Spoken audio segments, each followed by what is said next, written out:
بسم اللہ الرحمن الرحیم الحمد للہ والصلاۃ علی اہلہا۔ اللہ تعالیٰ کا شکر ہے کہ اس نے ہمیں ایک ایسا ملک عطا کیا کہ جس میں ہم اپنی عبادات، اپنی رسومات اور اپنے حقوق کو حاصل کر کے آگے بڑھ سکتے ہیں۔ برٹشرز نے انڈیا میں ایک ایسی صورتحال قائم کر دی تھی کہ جہاں پر سارے مذاہب کے لوگ مل کے رہا کرتے تھے۔ اگر آپ انڈیا کی تاریخ دیکھیں، ان کو لڑانا شروع کیا، اور انڈیا جو دنیا کے امیر ترین ممالک میں سے تھا، اس کو قبضہ کر کر کے اور اپنا مال انگلینڈ بیچ کے برٹشرز نے، آج بڑے بڑے برٹش اسکالرز اس بات کو مانتے ہیں کہ اگر ہندوستان کو کھوکھلا کیا ہے، کنگلا کیا ہے، تو برٹشرز نے کیا ہے۔ آج وہ برٹشرز ہیومن رائٹس کی بات کرتے ہیں تو ان کو فلسطین کے بھی ہیومن رائٹس نظر نہیں آتے۔ انہوں نے ایک ایسا کھیل کھیلا کہ دو طرح کی تقسیم کی، ایک جاگیرداروں کی اور عام عوام کی، اور ایک مسلمانوں کی اور غیر مسلمانوں کی، اور ان کے درمیان میں فسادات، لڑائیاں، سارے مسائل شروع کیے۔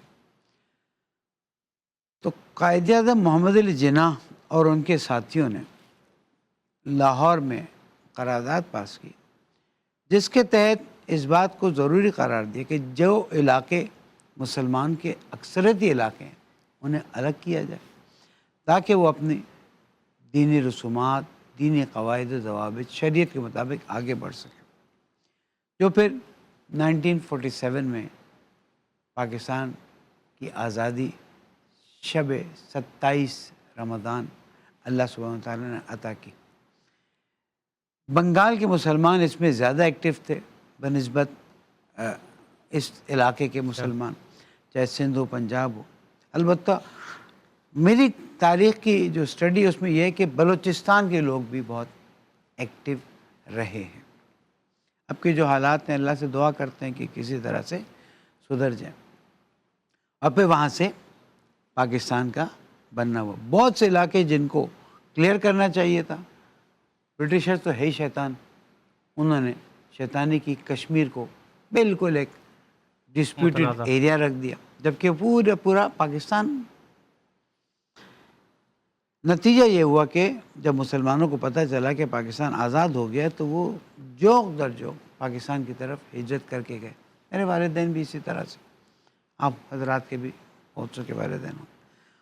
اس میں قربانیاں بہت دینی پڑی، اور ان قربانیوں کے نتیجے میں پاکستان ہمارے ہاتھ میں آیا۔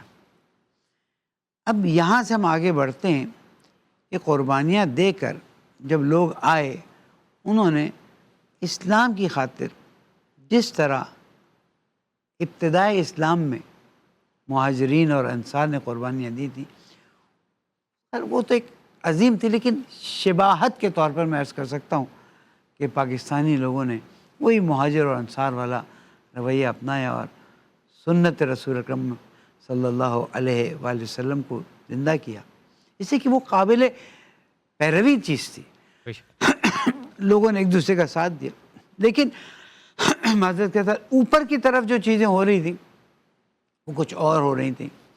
جیسے اب بات آتی ہے کہ قائد اعظم محمد علی جناح کی ایمبولنس کا پیٹرول ہی راستے میں ختم ہو گیا تھا، مثلا جو اور چیزیں تھیں، تو وہ ایک شاعر نے خوب کہا ہے کہ خشت اول گر نہت معمار کج تا سریا میر روت دیوار کج۔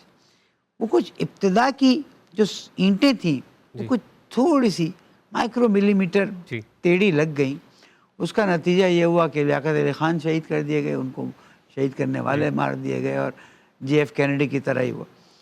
تو وہاں سے چیزیں غلط ڈائریکشن میں جانا شروع ہوئیں۔